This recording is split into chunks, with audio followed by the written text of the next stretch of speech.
ఇకపోతే నిన్న బాబు జగ్జీవన్ రామ్ ఈ దేశానికి ఉప ప్రధానిగా, ఈ దేశానికి రైల్వే శాఖ మంత్రిగా, ఈ దేశానికి రక్షణ శాఖ మంత్రిగా, ఈ దేశానికి సంక్షేమ శాఖ మంత్రిగా, ఈ దేశానికి కాంతి చీకులకు సంబంధించి ఏదైతే వలసదారులను కాపాడుకునే ప్రయత్నంలో భాగంగా, అదే విధంగా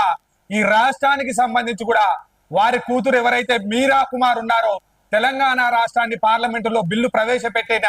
వ్యక్తిగా ఈ తెలంగాణ ప్రాంతానికి వారితో ఎనలేని సంబంధం ఉంది. అటువంటి వారి వర్ధంతికి కమాన్పూర్ మండల కాంగ్రెస్ పక్షాన ఘనమైన నివాళులు అర్పించడం జరిగింది.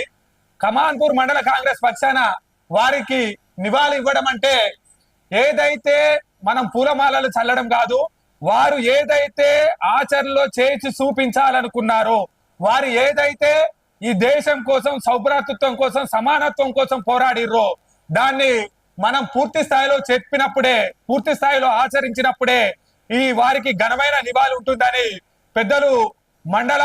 మాజీ పరిషత్ అధ్యక్షులు మల్యాల రామచంద్రం గౌడ్ గారు, అదే విధంగా మండల సహకార సంఘం అధ్యక్షులు ఇరిగంటి భాస్కర్ రావు గారు, అదే విధంగా కమాన్పూర్ మండల కాంగ్రెస్ అధ్యక్షులు వైనాల రాజు గారు, అదే విధంగా మండలంలోని అన్ని గ్రామాలకు సంబంధించిన సర్పంచులు, అదే విధంగా అన్ని విభాగాల అధ్యక్షులు, అదే విధంగా గ్రామ శాఖ అధ్యక్షులు ప్రతి ఒక్కరూ వారికి ఘనమైన నివాళులిచ్చి వారి ఆశయాలను ఏదైతే పూర్తి స్థాయిలో